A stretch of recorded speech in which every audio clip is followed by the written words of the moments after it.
Nous allons parler d'un autre secteur qui a été victime collatérale du Covid-19, c'est le secteur économique. Qu'est-ce qui s'est passé et qu'est-ce qu'on peut retenir comme grands axes de l'actualité économique? La réponse dans cet élément que nous propose Maxime Jean-Eudes Bambara. Le Burkina Faso amorce l'année 2020 avec une prévision de croissance économique de 6%. Mais c'était sans compter avec la pandémie du Covid-19 qui va réduire ce taux à 2%.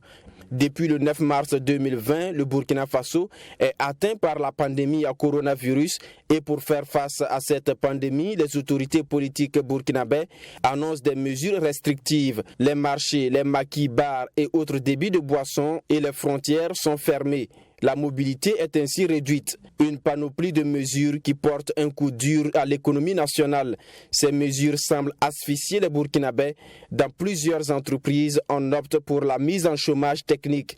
Le tourisme qui pesait pour plus de 50 milliards de francs CFA est mis à mal. Et dans le secteur de l'hôtellerie, les conséquences ne se font pas attendre. Dans le domaine des transports, seul le fret continue. Les compagnies aériennes perdent du fait des nouvelles mesures plus d'1 milliard de francs CFA par jour, selon le SUMAC, le syndicat unique de la météorologie de l'aviation civile et assimilée. Pour atténuer l'impact déjà lourd dans le secteur privé et chez les populations vulnérables, le gouvernement met en place un fonds de relance économique à hauteur de 100 milliards de francs CFA, un plan qui implique des exonérations fiscales, d'où une baisse des recettes publiques estimée à 306 milliards de francs CFA, soit un déficit budgétaire de 5%. Cette situation, renforcée par la crise sécuritaire ayant entraîné le déplacement de plus d'1 million de personnes, affecte le secteur de l'agriculture. Plus de 80% de la population burkinabé vit en milieu rural et leur activité principale est l'agriculture qui constitue 35% du PIB national. Le déplacement de ces populations de leurs terres agricoles joue sur la production. Pourtant, le ministère de l'Agriculture et des Aménagements hydro-agricoles table sur un objectif de 6 670 000 tonnes de céréales, 1 500 000 tonnes de culture de rente et plus de 900 000 tonnes de culture vivrière pour la campagne 2020-2021. Pour ce faire, plus de 10 000 hectares d'espaces cultivables ont été aménagés au profit des producteurs.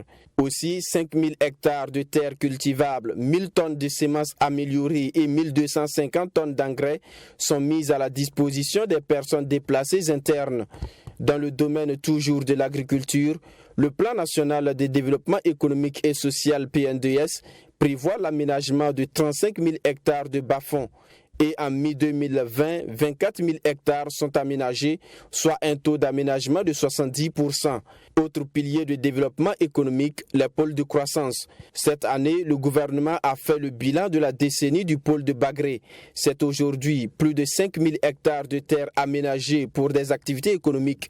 Il s'agit notamment de l'agriculture, de l'élevage et une usine de décortiquage de riz d'une capacité de production de 28 000 tonnes par an. Et le gouvernement compte tirer des leçons de cet exemple pour les autres pôles de croissance en perspective. L'autre secteur qui a joué un rôle important dans l'économie cette année, c'est le secteur minier.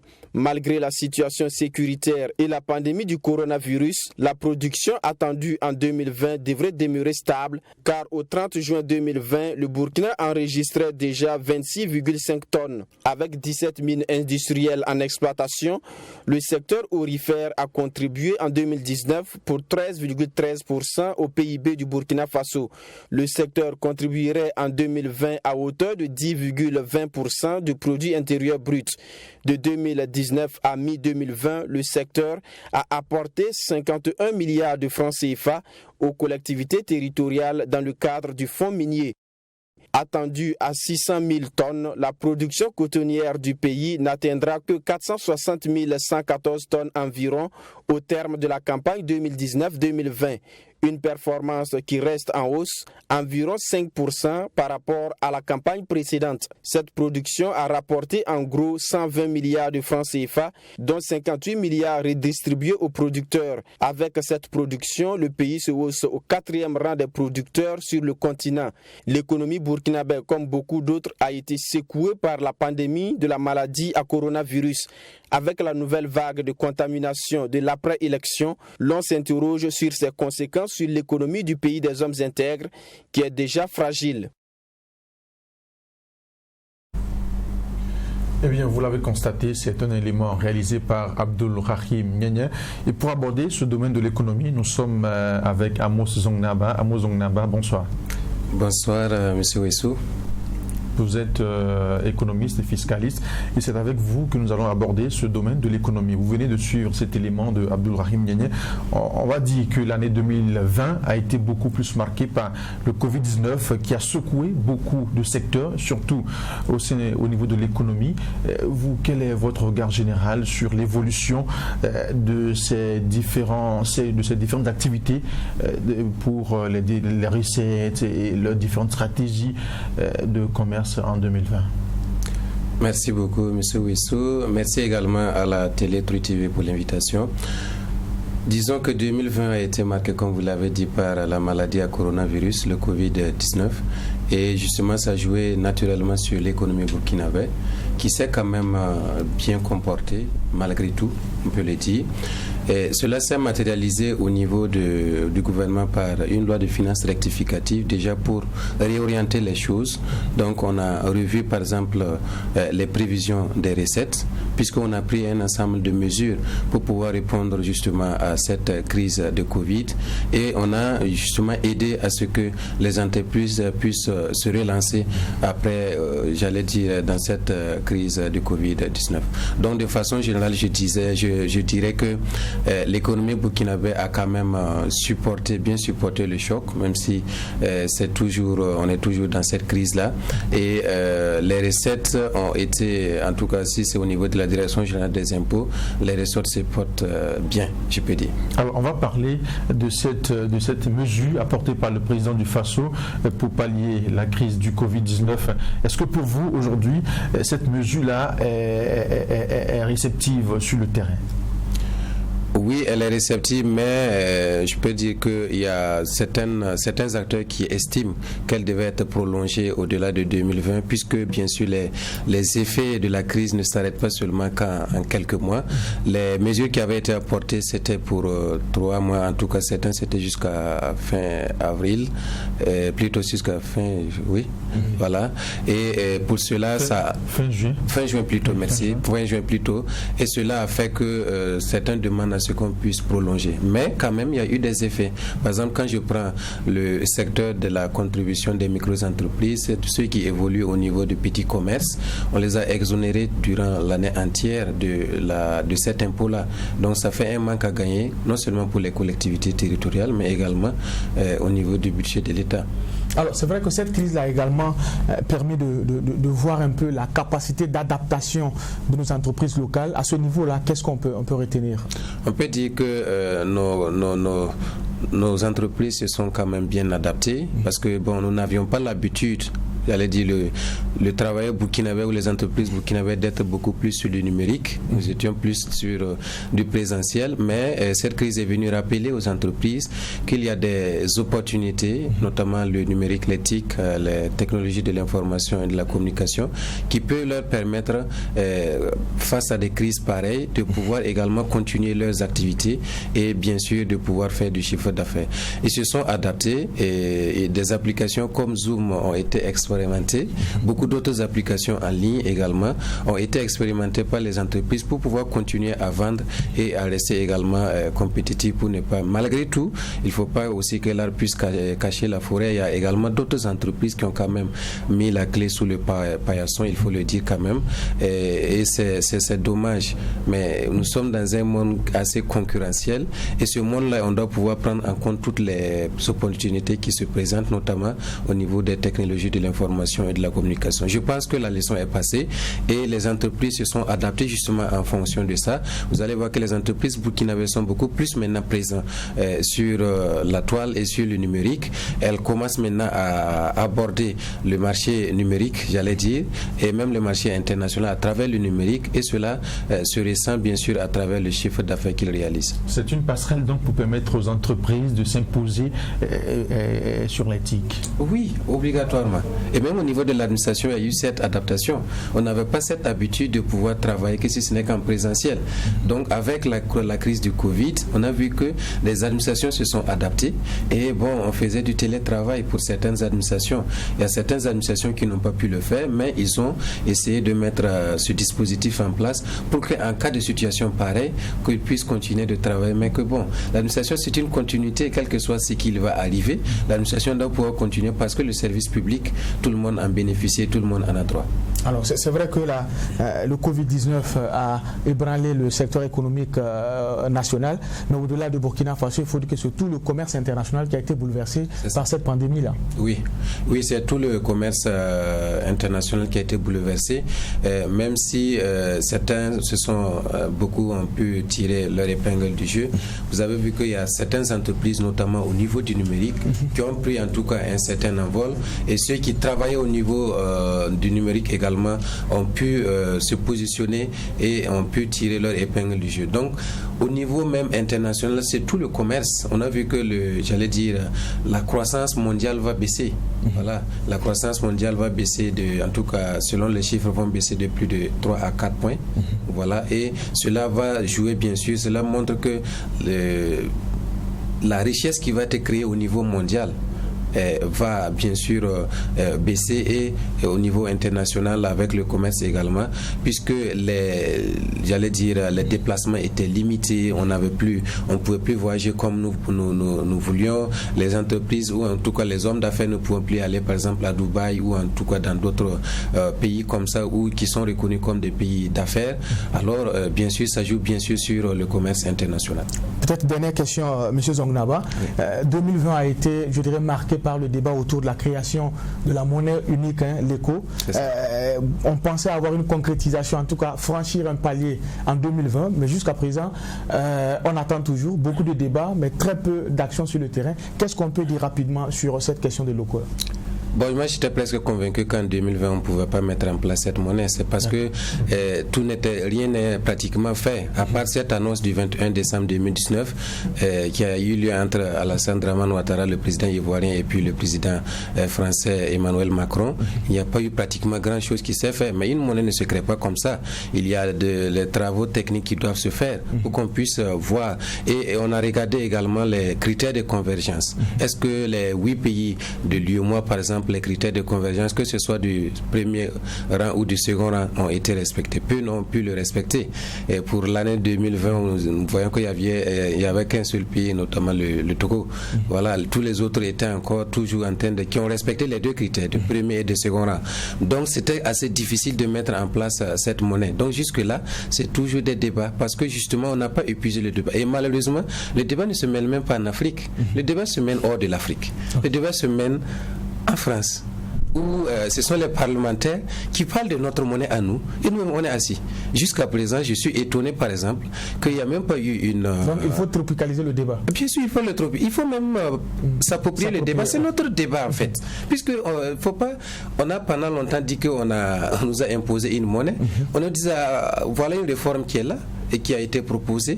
Alors, qu'est-ce que nous en pensons? Il faut que nous puissions débattre. C'est vrai qu'au niveau interne au Burkina, il y a eu quelques panels qui ont pu avoir lieu sur cette monnaie, mais je m'attendais par exemple que au niveau de l'Assemblée nationale, que un des élus locaux puisse interpeller par exemple notre pays pour savoir qu'est-ce qu'il en pense.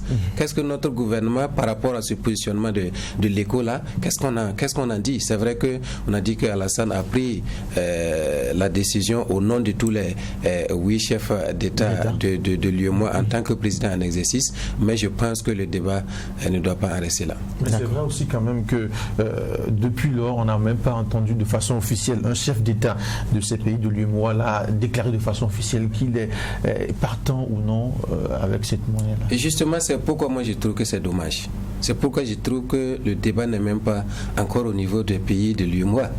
Jusque-là, c'est les Français qui débattent entre eux, qui passent au niveau de leur Assemblée nationale, mais nous, on n'a rien dit jusque-là.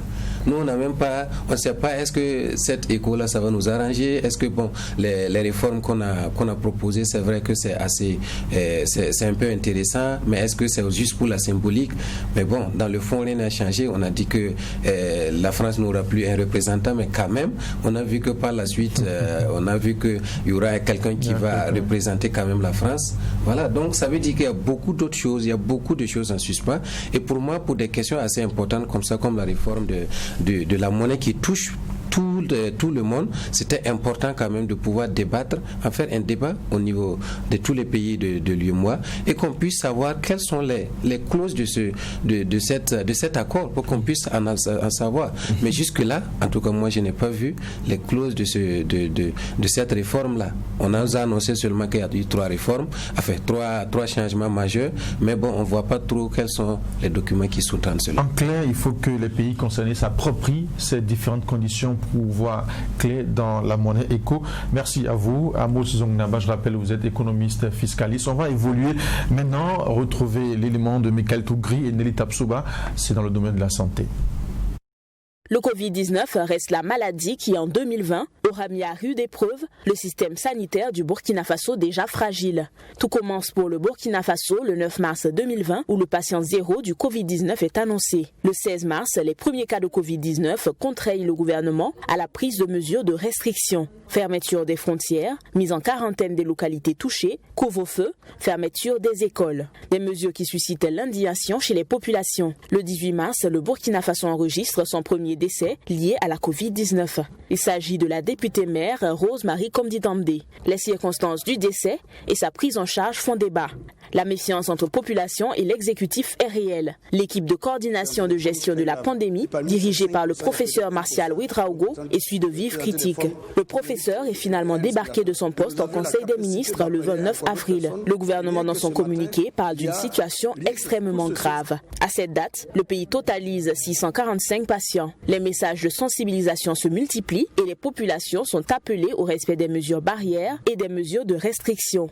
Dans la foulée, le marché central de Rodouoko et 35 autres marchés de la ville de Ouagadougou font les frais de la mesure de fermeture avant de rouvrir à nouveau leurs portes le 26 mars sous la pression des commerçants. Et les autres mesures de restriction peu à peu sont levées, sauf celles relatives à la fermeture des frontières terrestres. Les Burkinabés doivent apprendre à vivre avec la maladie. 2 centres de prise en charge du Covid-19 sont désormais disponibles. Le CHU de Tengango est le principal centre de prise en charge et les médecins sont mobilisés. Les messages de sensibilisation sont de plus en plus appliqués par les populations jusqu'au 31 octobre, date de lancement de la campagne des élections couplées. Pendant ces 3 semaines, les mesures barrières sont foulées aux pieds par les partis politiques. Les grands meetings sont organisés et difficile de faire appliquer la distanciation physique. Après ces 21 jours de campagne, les efforts pour freiner la pandémie sont ainsi mis à rude épreuve. Le Burkina Faso fait face à une nouvelle phase de contamination et les chiffres de contamination augmentent pour atteindre à la date du 24 décembre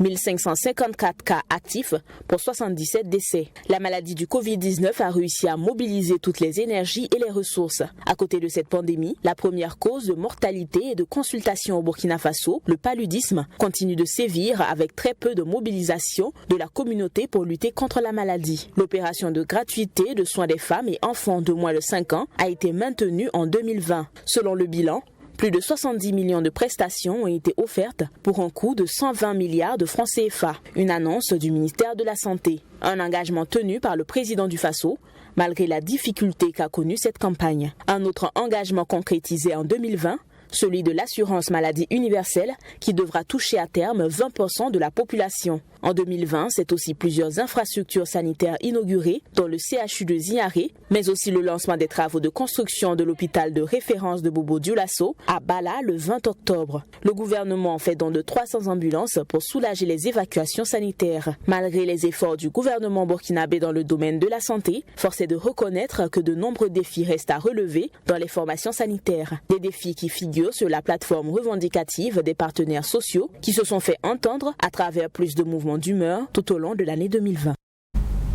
Vous l'aurez remarqué, la question de la santé est transversale. Tous les secteurs sont touchés. Alors pour parler de cela, nous avons sur notre plateau Dr Abdallah. Vous êtes en tout cas le médecin-chef de district du centre médical urbain de Gungensis. Oui. Bonsoir et bienvenue sur ce plateau. Bonsoir. Déjà, première question, on parle de Covid-19. Que pensez-vous de la réponse apportée par le Burkina Faso de façon générale dans la lutte contre le Covid-19? Bon, il faut déjà savoir que c'est une nouvelle maladie déjà. Donc, ce n'est pas une maladie à laquelle on est habitué comme le paludisme ou bien la méningite, où on avait déjà des plans d'action qui étaient déjà posés par rapport à cette maladie-là. C'est une nouvelle maladie qui est venue auquel il va falloir s'adapter. Donc, je dirais que les mesures se sont prises au fur et à mesure de l'évolution de la maladie et des connaissances qui évoluaient par rapport à la maladie. Vous allez voir qu'au début, la gestion n'était pas forcément la même par rapport à maintenant, où on a plus de connaissances, on a plus de maîtrise par rapport à la maladie, par rapport au mois de mars passé. Donc, actuellement, la gestion est beaucoup plus laissée au niveau de tous les agents de santé. Au début, on avait des gens qui étaient réquisitionnés pour la prise en charge parce que les cas n'étaient pas trop élevés. Maintenant, avec le nombre élevé de cas au Burkina Faso, tout le système est mis en contribution et l'ensemble des districts sanitaires de Burkina Faso se sont préparés pour la prise en charge. Et aujourd'hui, même la maladie est beaucoup plus prise en charge au niveau des districts sanitaires. Donc, on pense que la gestion est vraiment revenu au niveau du système classique de santé et il n'y a rien de tel en fait, je veux dire. D'accord. Alors c'est vrai qu'on va continuer dans ce sens-là. On vous a personnellement invité parce que dans le contexte de lutte contre le Covid-19, il y a eu des initiatives qui ont été prises. On a développé, je dirais, des solutions endogènes. À votre niveau, notamment au niveau du district, on a vu des mesures qui ont été prises d'abord pour les dispositifs de lavage de mains. Il y a aussi les dispositifs de protection pour les médecins déjà. Alors est-ce que la lutte contre le Covid-19 ne doit pas aussi regarder sous ce prisme-là, d'abord les solutions endogènes avant de penser à des solutions miracles? C'est obligé en fait, c'est une obligation parce qu'on s'est rendu compte que la plupart des pays qui nous finançaient même ont été touchés durement par la maladie. Donc quand une maladie touche vous et ceux qui vous financent, c'est obligé que les finances qui venaient avant ne soient plus au même niveau. Vous devez forcément trouver des solutions endogènes. C'est comme on dit souvent, au temps de la Covid-19, c'est parce qu'en temps la Chine même était l'un des pays les plus touchés et après les cas ont commencé à diminuer pour prendre d'autres pays, que la Chine a pu venir en aide à d'autres pays. Si la maladie avait touché tous les pays au même moment, avec la même intensité, c'est parce qu'on allait avoir de l'aide des autres pays. Donc on était obligé de compter sur nos propres moyens.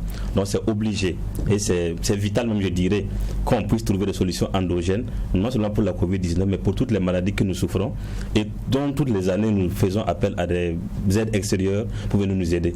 Si ces pays qui nous aident chaque année pour ces maladies-là aussi ont ces maladies aussi, c'est sûr que les aides qui viennent pour ces maladies-là ne vont plus venir en grande quantité. Donc on est obligé, on est condamné à trouver des solutions internes forcément. Pas pour la Covid-19, mais pour tous les problèmes que nous avons en fait. On voit qu'au-delà de votre blouse, vous avez pris le micro pour sensibiliser davantage la population. Donc il faut également travailler sur le message. Obligatoirement, parce que si on voit un peu, aujourd'hui c'est la musique à travers beaucoup d'artistes qui ont parlé de la Covid-19 qui a beaucoup sensibilisé. Parce qu'il y a des messages qui ont été donnés à travers la musique dans plusieurs langues et la musique voyage facilement. Ça veut dire, si on chante Amoré de la Covid-19, quelqu'un peut rester à Zignalé, à Gorom ou bien à Batié, écouter le message et l'appliquer par rapport aux autres formes de communication. Par exemple, si on prend les affiches, c'est bien, mais combien de personnes auront accès pour voir les affiches en fait? Alors que la musique, la radio, on peut écouter, dans les portables, on peut mettre la musique, à la télé, on peut écouter. C'est vraiment le meilleur canal de sensibilisation qui est la musique. Alors, on va parler de ce rebond de la maladie qu'on a observé depuis quelques semaines. Au début, on avait 20 cas, 10 cas, tout le monde avait peur, mais maintenant, on a 100 cas, 200 cas et personne n'a peur. Qu'est-ce qui explique cela? Je dirais que, vous voyez, quand on en parlait de Covid-19, en mars 2020, quand la maladie venait d'arriver au Burkina, la peur, il y avait une psychose, parce qu'on voyait les milliers de morts dans les pays développés. Les gens aussi s'attendaient à ce qu'on ait les mêmes cas ici. Miraculeusement, ou on ne sait pas par quel mécanisme, on voit que la maladie frappe moins les Africains dans les pays, surtout en voie de développement. Nous n'avons pas de cas de décès comme ce qu'on croyait avoir comme dans les autres pays. Cela fait forcément que la croyance à la maladie diminue. Donc les mesures barrières que les gens avaient prises au début de la maladie, à travers le lavage des mains, la distanciation sociale, les ports de masques et tout, les gens ont commencé à ralentir parce qu'ils ne voient pas en fait cet hécatombe qu'on prédisait pour l'Afrique là n'est pas là. Donc à la limite les gens se demandent est-ce que la maladie existe vraiment, ce qui amène les gens vraiment à laisser tomber les mesures. Et deuxièmement, disons que c'est aussi une question de lassitude aussi, parce que depuis le mois de mars, ça fait quand même 9 mois qu'on demande aux gens d'avoir des mesures de barrières, de protection. Les gens sentent une certaine lassitude à tel point que non seulement les gens ne croient plus à la maladie, ne croient pas forcément à la maladie, deuxièmement les gens ont une certaine lassitude et ces deux activités font forcément que les gens facilement ne respectent plus les mesures. On voit beaucoup de regroupements de personnes, on voit des gens qui ne respectent pas les mesures et cela va obligatoirement aller dans le sens de développer la maladie encore beaucoup plus. Alors vous l'avez dit, la psychose des premiers moments ont certainement amené une certaine surmédiatisation de la maladie. Aujourd'hui on oublie certaines maladies, je dirais, qu'on avait l'habitude de connaître, le paludisme. Est-ce qu'il n'y a pas un paradoxe justement dans le traitement ou dans la gestion du Covid-19 en lien avec ces différentes pathologies qu'on avait l'habitude de gérer? Obligatoirement, on dirait même qu'on est à 82 décès. Actuellement, je pense au Burkina Faso. Si on va faire le point de décès du paludisme, ça va dépasser les 82. Ça veut dire obligatoirement que la Covid-19, elle est réelle, elle existe vraiment, mais elle ne doit pas nous faire laisser les maladies qui tuent beaucoup plus que cette maladie-là. Donc, c'est vrai qu'au début, il y a la psychose, où les gens vraiment avaient revu leur manière de consulter, avaient même passé la Covid-19 au premier plan, mais avec le temps, les gens se rendent compte qu'en réalité, il y a pire que la Covid-19. Il y a beaucoup de maladies qui nous endeuillent aujourd'hui, comme le paludisme, comme la méningite, comme d'autres pathologies, que la dengue, que la Covid-19. Donc, un peu, les gens sont en train de réintégrer ces maladies-là dans leur quotidien pour se dire que la Covid-19 existe, c'est vrai, mais on ne doit pas oublier les autres maladies. Alors, il y a cette guerre-là au sein de nos spécialistes au Burkina Faso sur l'apivirine. Il y a le professeur Charlemagne Ouedraogo qui, après expérience, a déclaré que l'apivirine peut être exploitée contre le Covid-19. Il y a l'ordre des médecins qui a porté plainte contre lui. Une guerre qui ne dit pas son nom, on va le dire comme ça. Mais est-ce qu'à l'heure actuelle, c'est ce qu'il faut chercher? Nous disons que par rapport à cette histoire d'apivirine, nous n'avons pas beaucoup d'informations sur l'essai clinique qui est en cours. Nous savons juste que selon les informations, c'est un essai clinique qui n'a pas été autorisé au Burkina Faso. Et l'ordre des médecins dans sa mission régalienne a le droit de regarder ce genre d'activité pour s'assurer vraiment de l'innocuité de certains médicaments que nous administrons. Je pense que chacun est dans son droit. L'ordre des médecins est dans son droit de défendre les patients, défendre la pratique de la médecine.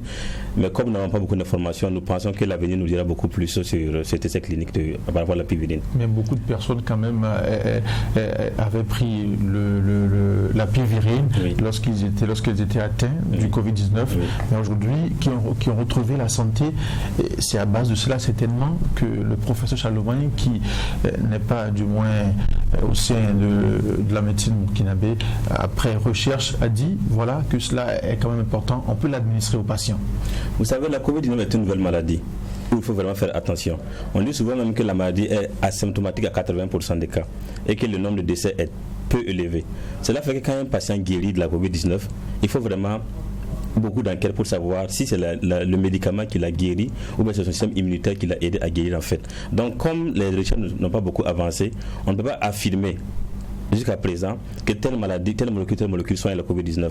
Même la chloroquine dont on parle avec la azithromycine, on dit que c'est une des molécules qui aident à négativer le patient. On ne peut pas dire aujourd'hui qu'il y a un traitement qui existe pour guérir de la Covid-19, comme souvent on dit, dans le paludisme on parle de la thermételle, lumefantrine. On peut pas dire que tel médicament guérit de la Covid-19.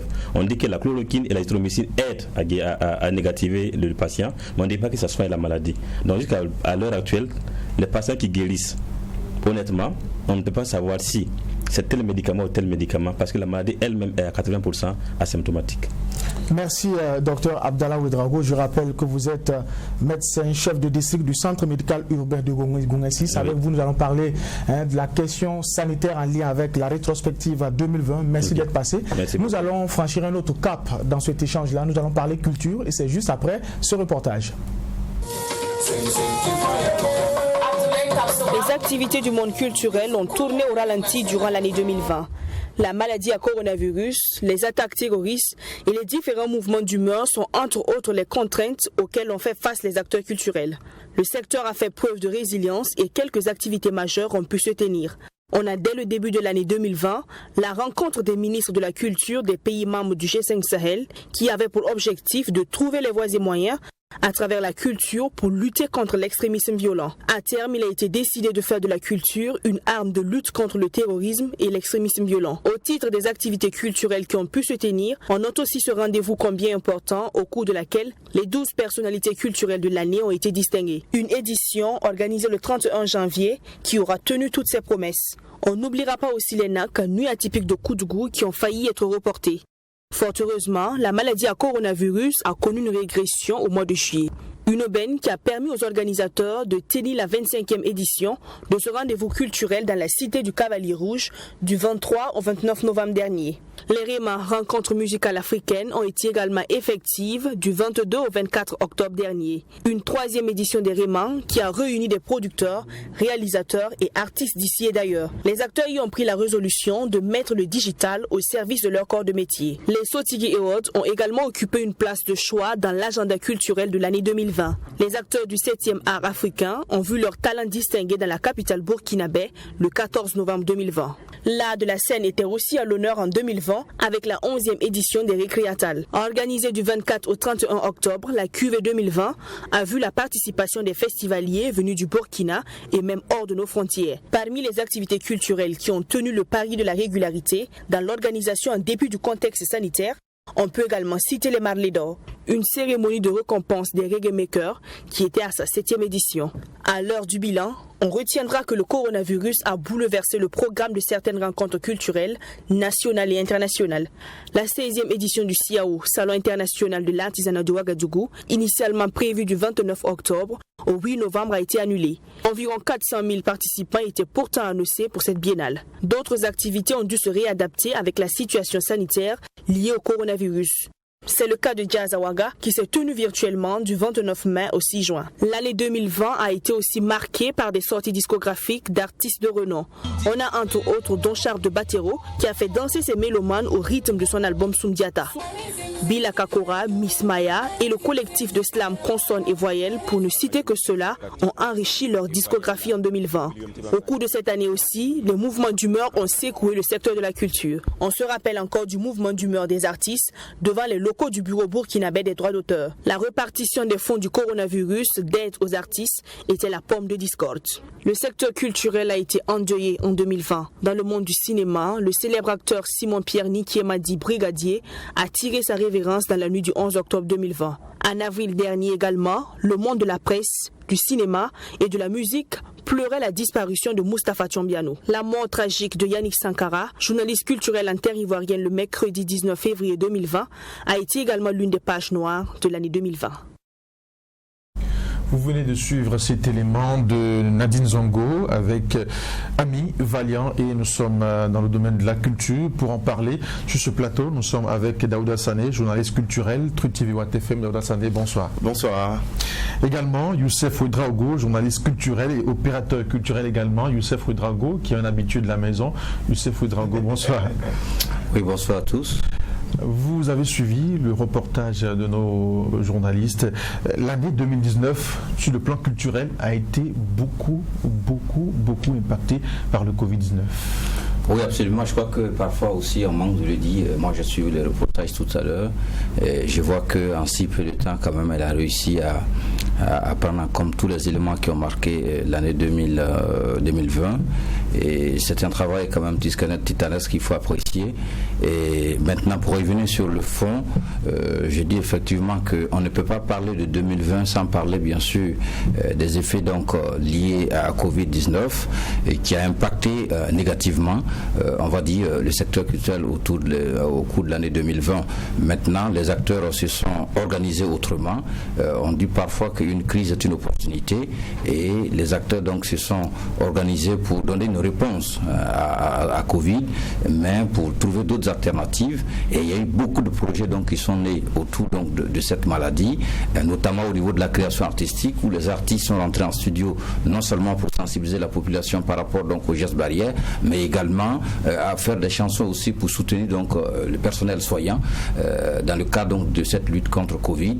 Il y a également d'autres projets aussi qui sont nés, ce que nous on appelait un peu le concert numérique, où on fait des spectacles dans des salles vides, notamment avec bien sûr les réseaux sociaux pour que le public puisse donc assister à distance. Donc en un mot, on peut dire que c'est vrai, il y a eu Covid au cours de l'année 2020, mais Covid n'a pas empêché donc les acteurs véritablement de renouer donc avec leurs amours, qui est bien sûr la culture, même s'il faut reconnaître effectivement qu'il y a eu l'aménuisement donc des sponsors liés donc au fait de Covid. Il y a eu également beaucoup d'événements qui ont été reportés en 2020, d'autres ont été carrément annulés. Donc on peut dire que c'est mieux figue, mieux raisin. Alors c'est vrai que les mesures prises par le gouvernement pour justement lutter contre le Covid-19 a impacté, on l'a dit, l'activité culturelle. L'État, tenant compte justement de ça, a apporté des réponses. Mais ce qu'on a constaté, c'est la difficulté d'accompagner ce secteur. On a comme l'impression qu'il y a toujours un problème de coordination pour pouvoir justement adresser une solution au secteur. Il faut bien des représentants, mais on a vu justement au premier moment cette cacophonie autour de la gestion et de la réponse à apporter au secteur culturel. Qu'est-ce qu'il faut retenir, Daouda Sané? Il faut retenir que cette situation a mis à nu des difficultés et des lacunes dans le milieu de la culture de façon générale, où les gens ne sont pas forcément tous bien organisés. Ceux qui ont été bien organisés, bien sûr, ça leur a servi notamment dans cet élan du gouvernement d'indemniser les personnes qui ont été victimes notamment de cette pandémie. Beaucoup sont restés sous le carreau justement parce que l'organisation n'est pas assez professionnelle. Il y a des choses qui se font mais qui ne se font pas vraiment dans le respect de l'art. Comment l'expliquer? C'est difficile, mais c'est une raison de plus pour que les prochaines années, dans les prochaines organisations, que chacun surtout à son niveau essaye tant bien que mal d'instaurer quand même ce côté très professionnel, parce que c'est ce qui manque de façon générale aux activités culturelles au Burkina Faso. On a réussi à gagner des batailles, comme déjà l'organisation des spectacles. On s'en souvient, ça a créé un gros tollé. Aujourd'hui, on n'organise plus un spectacle parce qu'on a envie ou qu'on a les moyens, mais parce qu'on a déjà eu une autorisation. Mais toute la chaîne n'est pas aussi bien organisée. Je pense que ça a mis à nu certaines difficultés qui, j'espère, seront prises en compte, en tout cas pour... Alors, c'est vrai que Youssef a relevé aussi la capacité de résilience des acteurs du monde culturel. Alors, vous également, on a vu le projet que vous avez mis en place avec les lives confinés. Ouais. Voilà, une trouvaille pour permettre aux gens, depuis leur domicile, de vivre un peu, je dirais, la chose culturelle, malgré la maladie. Un mot là-dessus? Oui, c'est vrai qu'on s'est retrouvé dans une situation où, avec notamment le couvre-feu, les gens se retrouvaient à la maison avec pour seule distraction la télévision ou le téléphone portable, et qu'on sait qu'aujourd'hui les réseaux sociaux font partie intégrante de la vie quotidienne des Ouagalais et des Burkinabés qui ne sont pas à marge notamment de tout ce qui se passe dans le monde. C'est pas quelque chose de particulier au Burkina, ce sont des actions qu'on a vues menées un peu ailleurs, qui ont porté fruit, et on s'est dit oui, il faut le faire, il faut y aller, même si on fait partie des premiers, on n'a pas été les seuls, tant mieux, d'offrir ce moment-là de récréation, quoi qu'on dise, mais aussi pour les artistes. Vous savez, c'est bien de faire de la création, mais ce contact avec le public, quand il ne peut pas être physique, les réseaux sociaux peuvent quand même essayer de pallier un tant soit peu. Donc, essayer de trouver ces artistes que ce public aime, les mettre en face de façon interactive, permettre justement à chacun de passer un bon moment, c'était si l'objectif derrière ça, parce que quoi qu'on dise, il fallait pas arrêter surtout. Il fallait surtout pas arrêter, parce qu'arrêter, ce serait renoncer, ce serait s'enterrer. Alors, ce live confiné-là, comment est-ce que Daouda Sané, en ce moment, est parvenu à rentabiliser? Parce que on n'a pas rentabilisé. C'est également un concert. Oui, c'est un concert, c'est une production télé. On l'a réalisé comme une production télé, une émission télé. Nous sommes en télé, vous savez tout ce que ça demande. Alors, ça demande tous les moyens qu'il faut. Il y a peut-être Daouda Sané et l'artiste qu'on voit, mais derrière, c'est toute une équipe qui travaille. Et Beaucoup l'ont fait avec volonté, on l'a tous fait avec volonté, sans attendre quoi que ce soit en retour. On n'en a rien eu. Youssef a bien souligné le problème justement des sponsors, parce que pour beaucoup, tout ce qui devait revenir à la communication et notamment aux événements, entre parenthèses. On estime qu'il n'y a pas de public, alors il n'y a pas de... Non, on estime qu'aujourd'hui, il faut mettre l'argent de la communication dans le gel, dans les masques. Oui, c'est un peu comme ça que ça a été travaillé. Bon, tout le monde a été surpris, on n'en veut à personne.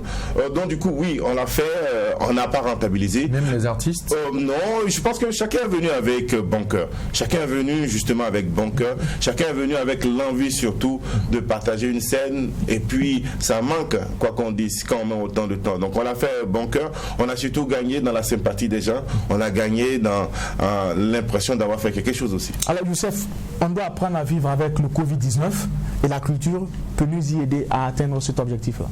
Oui, absolument.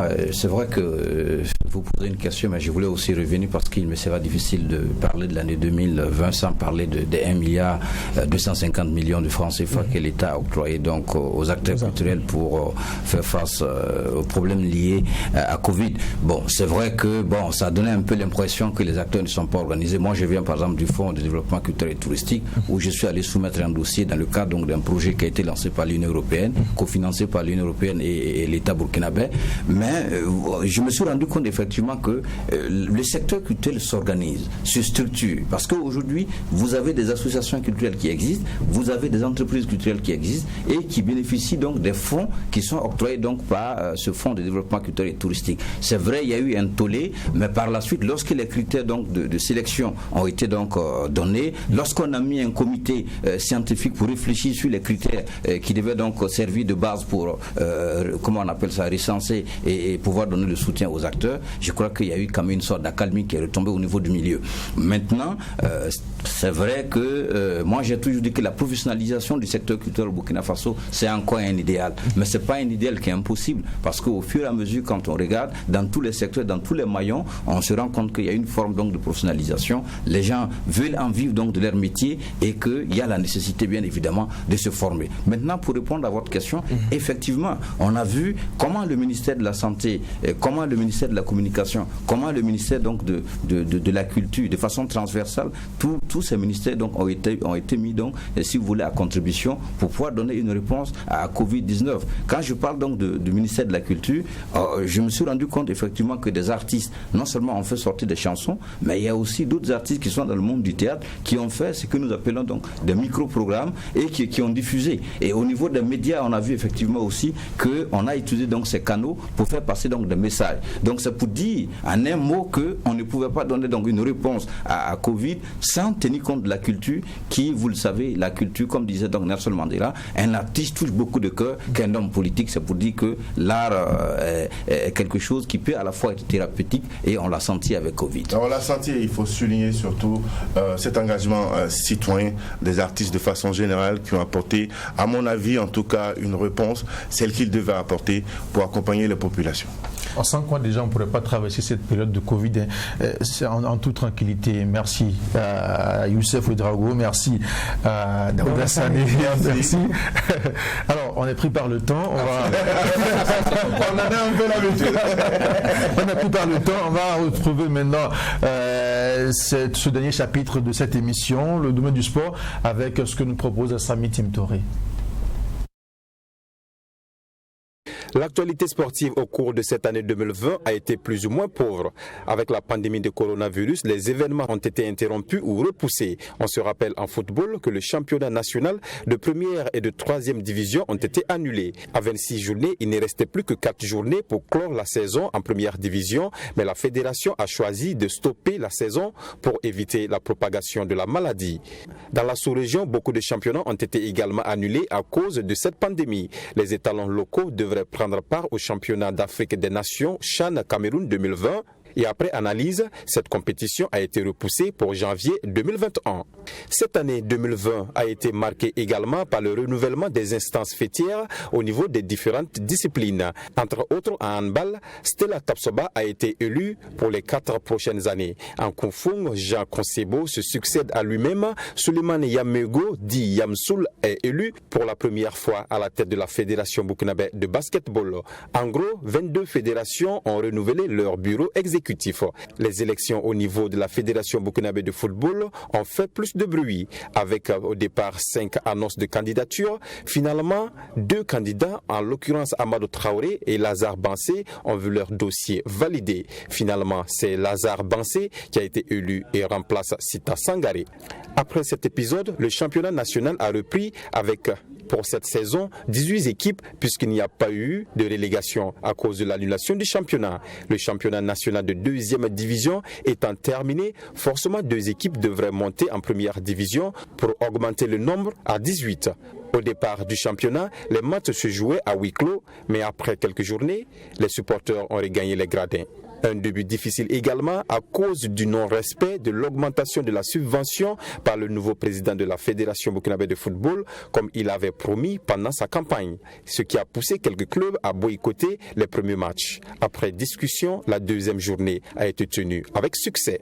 Pour le compte des éliminatoires pour la CAN Cameroun 2021, les étalons en match aller à Ouagadougou ont battu le Malawi 3-1. Avec le score de 0 but partout au match retour, les étalons totalisent 8 points, plus 3, suivi de l'Ouganda avec 7 points plus 2. Le Malawi à 4 points moins 3 et le Sud-Soudan 3 points moins 2.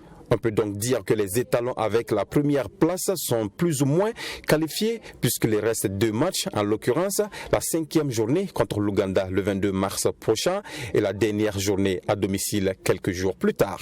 L'actualité a été marquée également par la qualification des étalons U20 à la CAN de leur catégorie qui se tiendra en Mauritanie en 2021. Dans le tournoi UFOA-B, les étalons juniors en finale reviennent avec la médaille d'argent suite à une erreur d'arbitrage. On n'oublie pas nos 2 représentants en campagne africaine. Raïmo en Ligue des champions africaine jouait Inyamba du Nigeria une fois de plus. Perdu à Ouagadougou au match aller 1-0, Raïmo fait match nul au Nigeria mais quitte la compétition. Salitas par contre jouait Ashanti Gold en Coupe de la Confédération africaine. Match nul à l'aller, Salitas bat les Ghanéens ici à Ouagadougou et se qualifie pour le second tour. Dans ce second tour, Salitas est allé au Soudan battre Al-Amal 1-0 et attend de jouer ce match retour à Ouagadougou pour se qualifier pour les barrages de cette compétition. Pour terminer, on rappelle également l'annulation du Tour du Faso à cette suspension marque la 2e fois après 2014 à cause d'Ebola que le Tour du Faso a connu un vide. Un élément à signer à Samy Thiemtoré, monsieur Sport de Truth TV, vous l'avez remarqué, on a été rejoint par d'autres équipes, d'autres membres de l'équipe de la rédaction de Truth TV. On a le directeur des rédactions juste à nos côtés. On a également ceux qui ont chapeauté cette édition de Mai de Maître, des visages connus, d'autres aussi qui sont connus par leur voix, Mami Triana Kamabou, Fatimata Nikema, Sanata Séré qui a assuré l'édition. Mais n'oublions pas qu'on a un invité sur ce plateau, Samy Thiemtoré. Vous avez proposé un élément assez complet, on parle de sport. Mais pour la première fois au Burkina Faso, on a assisté à des matchs à huis clos, comme quoi la Covid-19, le Covid-19 est passé par là. Oui, le Covid-19 qui a impacté tous les secteurs, on va dire, mais le football n'est pas en reste, vous l'avez bien remarqué, la FIFA qui était obligée de prendre des mesures drastiques pour faire jouer les matchs à huis clos. Au départ, il faut dire que les matchs étaient complètement arrêtés, et histoire de voir comment se réorganiser et permettre à ces équipes-là de mettre les mesures barrières en place et jouer. Mais le huis clos, oui, c'est normal, et dans le monde entier, chaque championnat qui veut être joué, il fallait mettre ces mesures en place. Le huis clos, où les supporters n'avaient pas droit à rejoindre les stades. Vous avez vu au Burkina ici le championnat national qui a été annulé de prime abord, et après, oui, la reprise, et au début, c'était à huis clos, on a joué les premiers matchs, et à la suite, c'est vrai qu'on a allégé ces mesures-là et permettre aux supporters de regagner les gradins, voilà, pour donner un peu de spectacle, un peu de motivation motivation à ces joueurs de mieux s'illustrer. Alors, pour parler de football, 2020 a été marqué par ce que vous venez de nous recenser, mais il y a également le renouvellement de l'instance dirigeante de la Fédération burkinabé de football qui a un nouveau patron. Un mot par rapport à tout cela?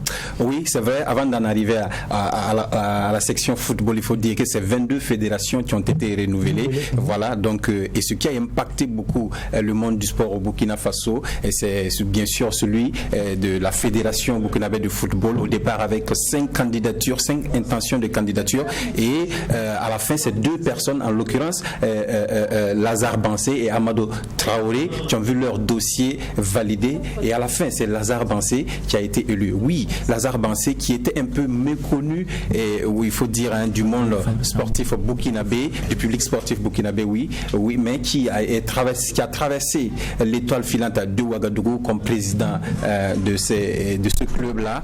Donc, il faut dire que c'est un président qui, au départ, on va pas dire qui est novice, mais oui, qui connaît un peu les rouages du football. Vous avez vu que pendant sa campagne, il a promis d'augmenter la subvention et au début du championnat, ce qui n'a pas été effectif, et ça a envoyé beaucoup de remous dans le milieu du sport burkinabé. Et voilà, on peut dire que ce point montre qu'il n'était pas très bien préparé, ou qu'il n'avait pas, il s'est pas entouré voilà, de personnes en tout cas qui pouvaient lui chuchoter à l'oreille que quand on promet de faire une chose, il faut respecter ses engagements, et le côté, on va dire, et des autres, des frondeurs, on va dire, des équipes qui ont refusé de jouer le championnat, ils ont vu cette faille-là que Lazare Bansé a laissé passer, puisqu'il a promis une subvention et qu'il ne l'a pas respectée. Donc ils l'ont tapé sur ce point-là, et voilà, tout est bien entré dans l'ordre et le championnat